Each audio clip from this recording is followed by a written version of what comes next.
everyone, welcome back to Baby's Magic Desk. ഈ ഒരു crown കേക്കിൻ്റെ ഡെക്കറേഷൻ വീഡിയോ ആണ് ഇന്ന് കാണിക്കുന്നത്. ഇത് വിപ്ഡ് ക്രീമിലാണ് ചെയ്തിട്ടുള്ളത്. ഫോണ്ടൻ്റ് ആക്സൻസും കൊടുത്തിട്ടുണ്ട്. ഇത് ഞാൻ എൻ്റെ മോളുടെ കഴിഞ്ഞ വർഷത്തെ ബർത്ത്ഡേക്ക് ചെയ്തിട്ടുള്ളൊരു കേക്കാണ്.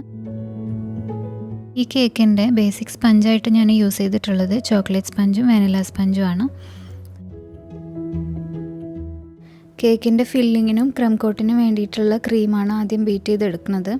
ഔട്ടർ കവറിങ്ങിന് വേണ്ടിയിട്ടുള്ള ക്രീം ആദ്യം ഞാൻ ബീറ്റ് ചെയ്യാറില്ല. അത് ഏറ്റവും ലാസ്റ്റ് നമ്മൾ എപ്പോഴാണോ കേക്കിൻ്റെ കവറിങ് ചെയ്യണത്, ഫ്രിഡ്ജിൽ വെച്ച് കേക്കൊക്കെ നന്നായിട്ട് തണുപ്പിച്ചതിന് ശേഷം എപ്പോഴാണോ കവറിങ് ചെയ്യണതെന്ന് വെച്ചാൽ അപ്പോൾ ഒന്ന് ബീറ്റ് ചെയ്ത് സ്റ്റിഫാക്കി എടുത്താൽ മതി. അല്ലെങ്കിൽ അതിൻ്റെ ടെക്സ്ചറൊക്കെ മാറിയിട്ട് നമുക്ക് വർക്ക് ചെയ്യാനൊരു ബുദ്ധിമുട്ടായിരിക്കും. ഇനി ഈ ക്രീമിൽ നിന്ന് കുറച്ചും എടുത്ത് മാറ്റിയിട്ടുണ്ട്. അതിൽ ചോക്ലേറ്റ് ഗനാഷ് ചേർത്ത് ചോക്ലേറ്റ് വിപ്ഡ് ക്രീം ഉണ്ടാക്കുകയാണ് ചെയ്യുന്നത്. ഈ ചോക്ലേറ്റ് ഗനാഷ് ചേർക്കുമ്പോൾ അതിൻ്റെ ചൂടൊന്നും പാടില്ല. അതായത് ഗനാഷ് ഉണ്ടാക്കുമ്പോൾ എന്തായാലും ചോക്ലേറ്റും ക്രീമും കൂടെ നമ്മൾ ചൂടാക്കിയിട്ടാണല്ലോ ചെയ്യുന്നത്. അപ്പോൾ ആ ഒരു ചൂടൊന്ന് പോയിട്ട് വേണം ഈ ക്രീമിൽ ചോക്ലേറ്റ് ഗനാഷ് ചേർത്ത് കൊടുക്കാൻ. ഞാൻ 2:1 റേഷ്യോയിൽ തന്നെയാണ് എടുത്തിട്ടുള്ളത്. അത് മെഷർ ചെയ്തതിന് ശേഷം ഒന്ന് മൈക്രോവേവ് ചെയ്തിട്ട് നന്നായിട്ട് മിക്സ് ചെയ്ത് കൊടുക്കുകയാണ് ചെയ്തിട്ടുള്ളത്. നമുക്ക് കുറച്ച് ഗനാഷ് ആവശ്യമുള്ളെങ്കിൽ അങ്ങനെ മൈക്രോവേവ് ചെയ്ത് പെട്ടെന്ന് തന്നെ റെഡിയാക്കി എടുക്കാൻ പറ്റും.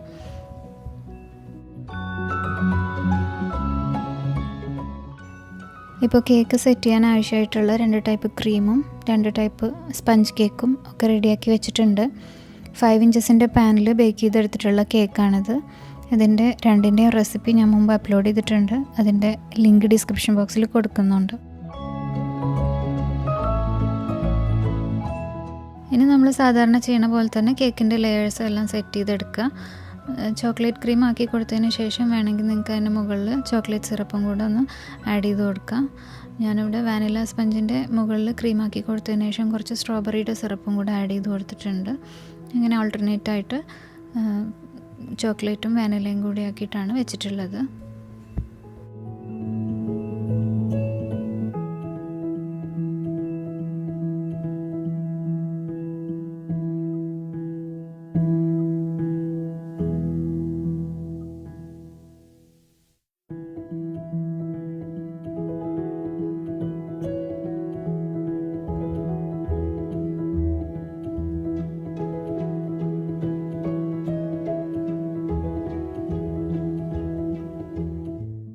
ഇപ്പോൾ നമ്മൾ കേക്കിനെ ക്രം കോട്ട് ചെയ്തെടുത്തിട്ടുണ്ട്. ഇനി ഈ ക്രം കോട്ട് ചെയ്ത കേക്കിനെ മിനിമം 1 മണിക്കൂറെങ്കിലും ഒന്ന് ഫ്രിഡ്ജിൽ നന്നായിട്ട് തണുക്കാൻ വേണ്ടി വെക്കണം.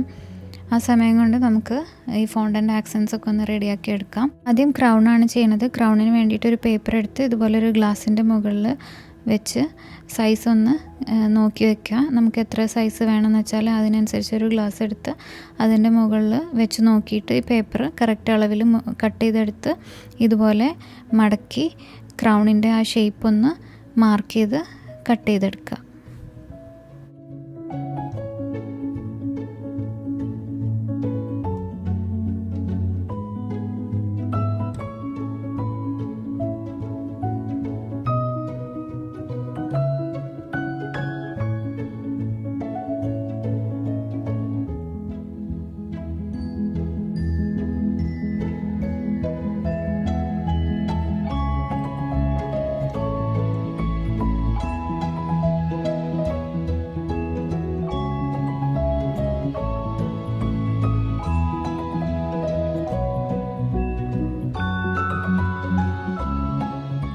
ഇനി ഇതുപോലെ ഫോണ്ടൻ്റ് എടുത്ത് നന്നായിട്ട് റോൾ ചെയ്ത് അതിൻ്റെ മുകളിൽ ഈ പേപ്പർ പീസ് വെച്ച് കൊടുത്ത് ആ ഒരു ഷേപ്പിൽ തന്നെ കറക്റ്റായിട്ട് കട്ട് ചെയ്തെടുക്കുക.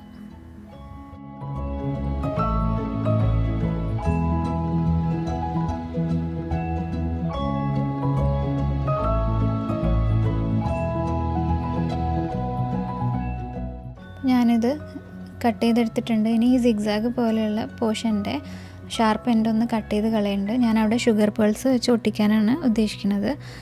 ഇനി ഇതിൻ്റെ മുകളിൽ നമുക്ക് എന്തെങ്കിലും ഡിസൈൻ എക്സ്ട്രാ കൊടുക്കണമെങ്കിൽ ഇതുപോലെ കൊടുക്കാം. ഞാനിവിടെ സ്ക്വയർ കട്ടർ ഉപയോഗിച്ചിട്ട് ഒരു ഡയമണ്ട് ഷേപ്പിൽ കട്ട് ചെയ്ത് ഒഴിവാക്കിയിട്ടുണ്ട് അതിൻ്റെ മുകളിലുള്ള പോർഷൻ. അപ്പോൾ അവിടെ ഒരു ഡിസൈൻ നമുക്ക് കിട്ടും. ഇനി ഇതിനെ ആ ഒരു പൊസിഷനിൽ നമുക്ക് സ്റ്റേബിളാക്കി നിർത്തണമല്ലോ. അപ്പോൾ അതിന് വേണ്ടിയിട്ട് ഈ ഒരു ഗ്ലാസിൻ്റെ മുകളിൽ തന്നെ വെച്ചിട്ടാണ് ഇതിനെ ഗ്ലൂ തേച്ച് ഒട്ടിച്ച് സ്റ്റേബിളാക്കി നിർത്തുന്നത്. അതുപോലെ തന്നെ കുറച്ച് സമയം ഡ്രൈ ആക്കി വെച്ചിട്ടുണ്ടെങ്കിൽ നമുക്ക് ക്രൗൺ സെറ്റായിട്ട് കിട്ടും. ഇനി ഈ ഒരു ഫോണ്ടൻറ്റ് നമ്മൾ റോൾ ചെയ്യുമ്പോൾ തന്നെ കുറച്ച് CMC പൗഡറോ അല്ലെങ്കിൽ ടൈലോസ് പൗഡറോ എന്തെങ്കിലുമൊക്കെ ആഡ് ചെയ്തിട്ടുണ്ടെങ്കിൽ നമുക്ക് ഒന്നും കൂടെ പെട്ടെന്ന് ഇത് സെറ്റായി കിട്ടും. സമയം കൂടുതലില്ലെങ്കിൽ CMC പൗഡർ അല്ലെങ്കിൽ ടൈലോസ് പൗഡറൊക്കെ ആഡ് ചെയ്യാണ് നല്ലത്. കുറച്ച് ആഡ് ചെയ്തിട്ട് നീഡ് ചെയ്താൽ മതി. അതില്ലെങ്കിൽ കുറച്ച് ഗം പേസ്റ്റും കൂടെ നമ്മുടെ ഫോണ്ടൻറ്റിൽ ചേർത്ത് കൊടുത്തിട്ട് റോൾ ചെയ്തെടുത്താൽ മതി, മിക്സ് ചെയ്ത് റോൾ ചെയ്തെടുത്താൽ മതി. ഇനി ഇതുപോലെ പേപ്പർ വെച്ചിട്ട് ഒട്ടിച്ചു കൊടുക്കണം, അത് സെല്ലോ ടേപ്പ് വെച്ചിട്ട്. അപ്പോഴേ ആ ഒരു മുകളിലുള്ള പോർഷൻ ഒന്ന് ഓപ്പൺ ആയിട്ട് നിൽക്കുള്ളൂ. എന്നിട്ട് അതുപോലെ തന്നെ ഡ്രൈ ആകാൻ വെക്കുക. ഇനി നെയിം എഴുതാൻ വേണ്ടിയിട്ടൊരു സർക്കിൾ കട്ടർ യൂസ് ചെയ്ത് ഇതുപോലൊരു സർക്കിൾ ഉണ്ടാക്കിയെടുത്തിട്ടുണ്ട്. അതിൻ്റെ ബാക്കി പോർഷൻ ഒന്നുകൂടെ ഒന്ന് റോൾ ചെയ്ത് തിന്നാക്കിയിട്ട് അതിൽ നിന്ന് കുറച്ച് ലീവ്സും കട്ട് ചെയ്തെടുക്കുന്നുണ്ട് ലീഫ് കട്ടർ യൂസ് ചെയ്തിട്ട്.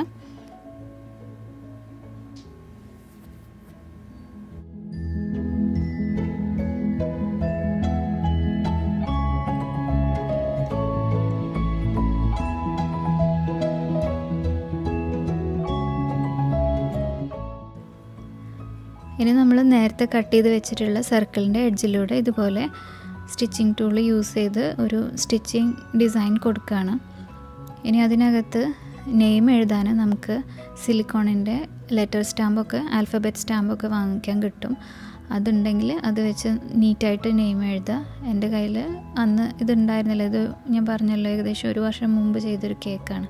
അപ്പോൾ അതിൻ്റെ മുകളിൽ നെയിം എഴുതാൻ വേണ്ടിയിട്ട് ഞാനിതുപോലെ ടൂത്ത് പിക്ക് വെച്ച് ജസ്റ്റ് ഒന്ന് അടയാളം ഇട്ട് കഴിഞ്ഞതിന് ശേഷം അതൊന്ന് പെയിൻറ്റ് ചെയ്തെടുക്കുകയാണ് ചെയ്തത്.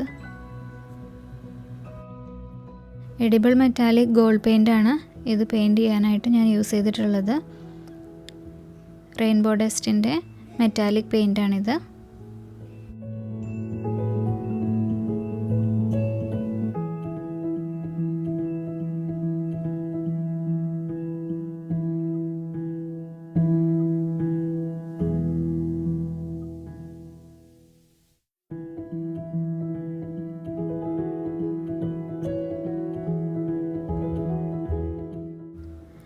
ഇനി ഈ ലീവ്സൊക്കെ ഒന്ന് ഒരു ഷേപ്പിൽ ഡ്രൈ ആയി കിട്ടാൻ വേണ്ടിയിട്ട് ഇതുപോലത്തെ ചോക്ലേറ്റിൻ്റെ ബോക്സിലാണ് ഞാൻ വെച്ചിട്ടുള്ളത്.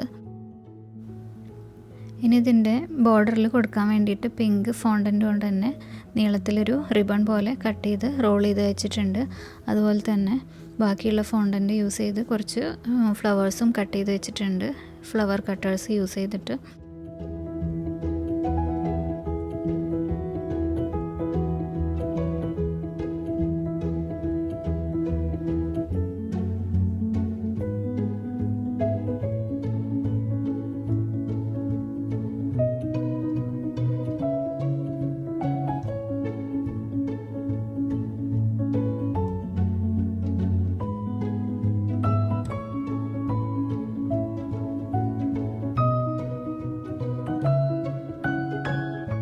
ഫ്ലവേഴ്സും ഇതുപോലൊരു ഫോണ്ടൻറ്റിൻ്റെ ടൂൾ ഉപയോഗിച്ചിട്ടൊന്ന് ഷേപ്പ് ചെയ്തെടുക്കുന്നുണ്ട്.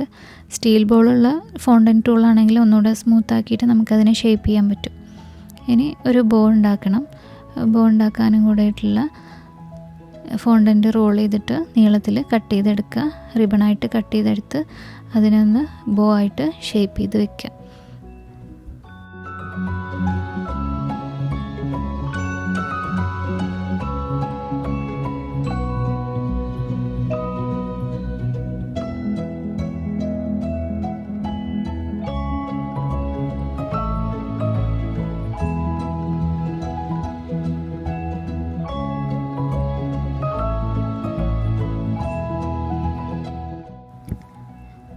ബോ ആ ഒരു ഷേപ്പിൽ നിൽക്കാൻ വേണ്ടിയിട്ട് ഇതുപോലെ എന്തെങ്കിലും ടൂള് വെച്ച് കൊടുത്താൽ മതി. അല്ലെങ്കിൽ ടിഷ്യൂ പേപ്പർ റോൾ ചെയ്തിട്ട് അതിനകത്ത് വെച്ച് കൊടുത്തിട്ടുണ്ടെങ്കിൽ അത് അങ്ങനെ തന്നെ ഡ്രൈ ആയി കിട്ടും. ഇനി ഫ്ലവേഴ്സിൻ്റെ നടുക്കൊക്കെ പേൾസ് വെച്ച് കൊടുത്ത് ഡെക്കറേറ്റ് ചെയ്യുന്നുണ്ട്.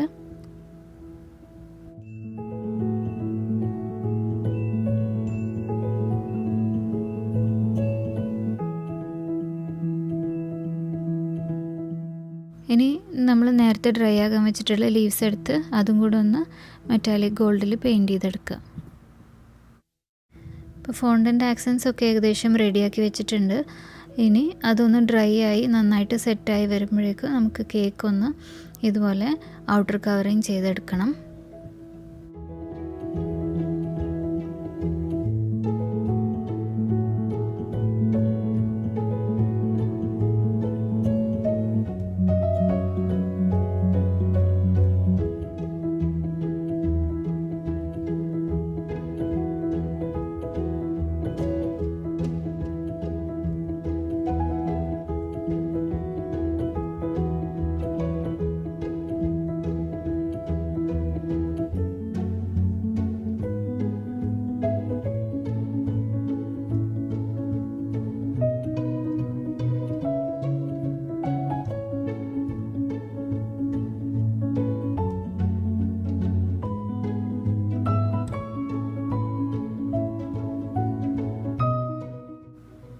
ഇപ്പോൾ നമ്മുടെ കേക്കിനെ നന്നായിട്ട് ക്രീമിൽ കവർ ചെയ്ത് സ്മൂത്താക്കി എടുത്തിട്ടുണ്ട്. നന്നായിട്ട് ഫ്രിഡ്ജിൽ വെച്ച് തണുപ്പിച്ച് എടുത്തിട്ടുണ്ട്. അതിനുശേഷം ഫോണ്ടൻ്റ് ആക്സൻസ് വെച്ച് കൊടുക്കുക.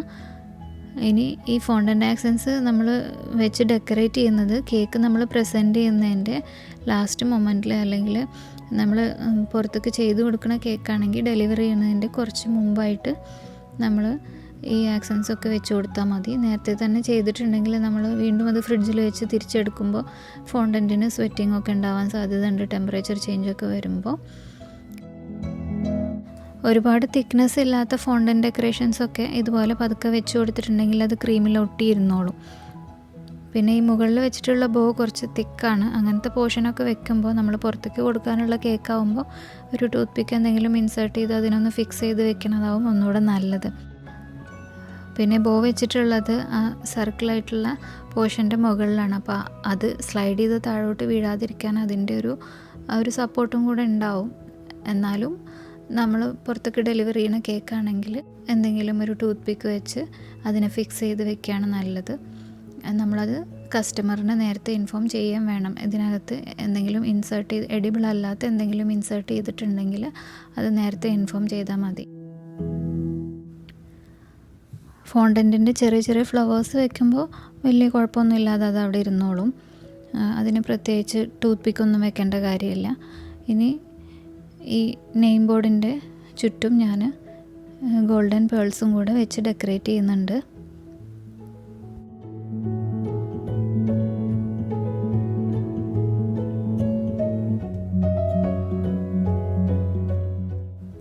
ഇപ്പോൾ സൈഡിലുള്ള ഡെക്കറേഷൻസൊക്കെ ഏകദേശം കഴിഞ്ഞു. ഇനി മുകളിൽ നമ്മൾ നേരത്തെ ഡ്രൈ ആകാൻ വെച്ചിട്ടുള്ള ക്രൗണിൻ്റെ മുകളിലുള്ള പേപ്പറൊക്കെ എടുത്ത് മാറ്റി അതിനെ മുകളിൽ പ്ലേസ് ചെയ്ത് കൊടുക്കുക. സെൻറ്ററിലായിട്ട് പ്ലേസ് ചെയ്ത് കൊടുക്കുക.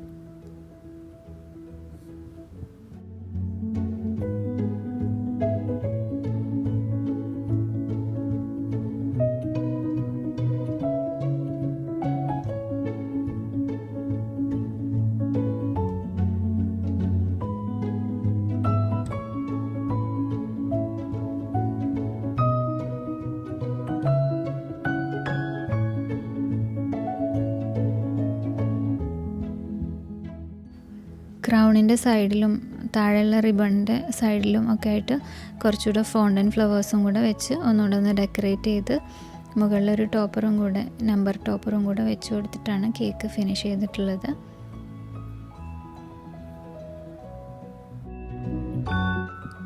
അപ്പോൾ ഈ കേക്ക് നിങ്ങൾക്ക് എല്ലാവർക്കും ഇഷ്ടമായിട്ടുണ്ടാവുമെന്ന് വിചാരിക്കുന്നു. ഇഷ്ടപ്പെട്ടിട്ടുണ്ടെങ്കിൽ ലൈക്ക് ചെയ്യാനും ഷെയർ ചെയ്യാനും സബ്സ്ക്രൈബ് ചെയ്യാനും മറക്കരുത്.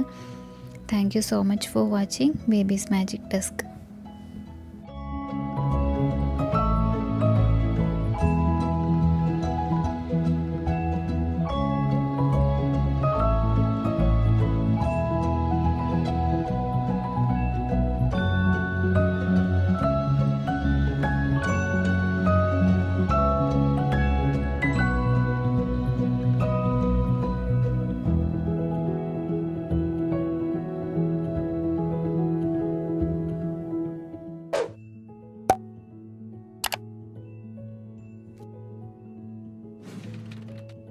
We hope you liked this video.